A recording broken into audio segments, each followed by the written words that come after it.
नमस्कार, मैं doctor Krishna Mishra, associate professor zoology, सम्राट पृथ्वीराज चौहान, राजकीय महाविद्यालय अजमेर।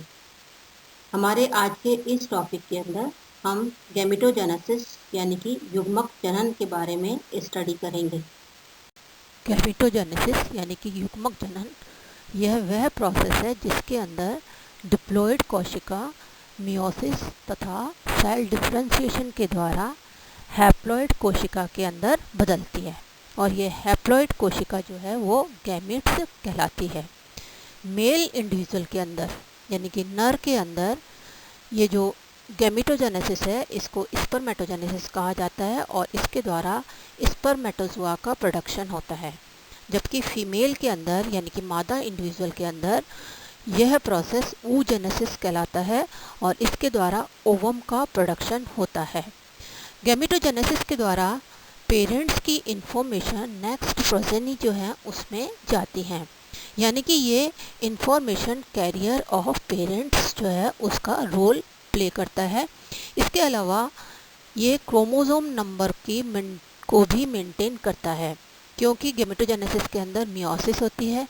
मियोसिस की वजह से नेक्स्ट प्रोजेनी के अंदर क्रोमोसोम नंबर मेंटेन रहता है। Origin of primordial germ cells in mammals.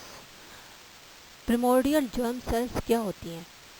ये वो प्रारंभिक कोशिकाएं हैं जो कि किसी भी प्राणी के अर्ली एम्ब्रियोनिक स्टेज के अंदर बनती हैं और ये जर्म कोशिकाओं के निर्माण में सहायक होती हैं।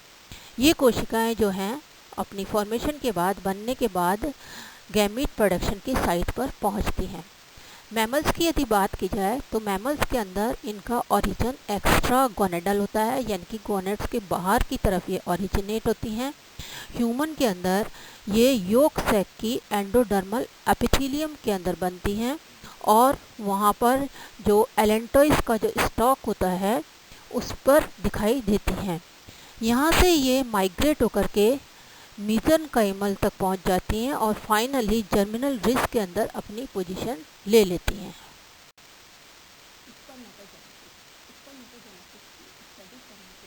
सबसे पहले टेस्टिस के स्ट्रक्चर की बात करेंगे। टेस्टिस जो हैं वो मेल रिप्रोडक्टिव ग्लैंड्स हैं जो कि पेयर्ड होती हैं और ये स्क्रोटम के अंदर प्रेजेंट होती हैं। स्क्रोटम एब्डोमिनल वॉल का ही एक एक्सटेंशन होता है। टेस्टिस एब्डोमिनल कैविटी में नहीं पाई जाती हैं। इसका कारण यह है कि स्पर्म के फॉर्मेशन के लिए जो ऑप्टिमम टेम्परेचर की आवश्यकता होती है वो एब्डोमिनल कैविटी के अंदर नहीं पाया जाता है। एब्डोमिनल कैविटी का जो टेम्परेचर होता है वो थोड़ा ज़्यादा होता है, तो इसलिए टेस्टिस जो हैं वो एक अलग से ही स्क्रोटम के अंदर प्रेजेंट होती हैं। टेस्टिस का जो फंक्शन है वो एक तो है स्पर्म की प्रोडक्शन और दूसरा जो एंड्रोजन्स उनमें भी जो टेस्टोस्टेरोन है उसका प्रोडक्शन करने का काम करती हैं। टेस्टोस्टेरोन जो है उसका जो रिलीज है वो एंटीरियर पिट्यूटरी ग्लैंड के ल्यूटिनाइजिंग हार्मोन LH के द्वारा कंट्रोल होता है, जबकि स्पर्म का जो प्रोडक्शन है वो दो हार्मोन्स के द्वारा कंट्रोल होता है। एक तो एंटीरियर पिट्यूटरी ग्लैंड के FSH जिसको कि फॉलिकुलर स्टिमुलेटिंग हार्मोन कहते हैं और दूसरा गोनेडल टेस्टोस्टेरोन। टेस्टिस जो हैं वो एक टफ मेम्ब्रेनस शेल के द्वारा कवर रहती हैं जिसको कि ट्यूनिका एल्ब्यूजिनिया कहा जाता है। टेस्टिस का ट्रांसफर सेक्शन यानी कि अनुप्रस्थ काट यदि देखा जाए तो उसमें यह दिखाई देता है कि ये बहुत सी छोटी छोटी ट्यूब्यूल्स से मिलकर के बनी हुई होती हैं। इन ट्यूब्यूल्स को सेमिनिफेरस ट्यूब्यूल कहा जाता है। सेमिनिफेरस ट्यूब्यूल कनेक्टिव टिश्यूज़ के अंदर एनक्लोज्ड होती हैं और ये एक दूसरे से इंटरस्टिशियल कोशिकाओं के द्वारा अलग रहती हैं। ये इंटरस्टिशियल कोशिकाएं मेल हार्मोन एंड्रोजन्स का सिक्रीशन करती हैं।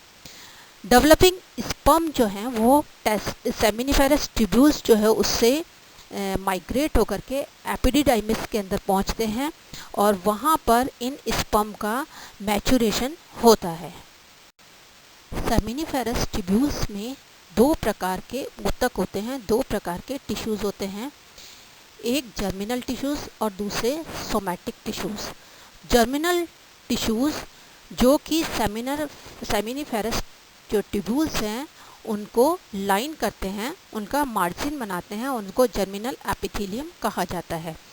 ये जर्मिनल एपिथेलियम की कोशिकाएं ही हैं जो कि आफ्टर प्रोसेसिंग के बाद में स्पर्मेटोगोनिया जो हैं उनका निर्माण करती हैं।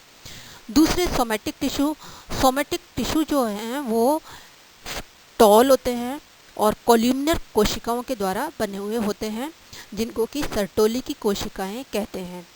सर्टोली की कोशिकाएं जो हैं वो डेवलपिंग स्पर्मेटोजोआ को नरिशमेंट यानी कि पोषण प्रदान करती हैं।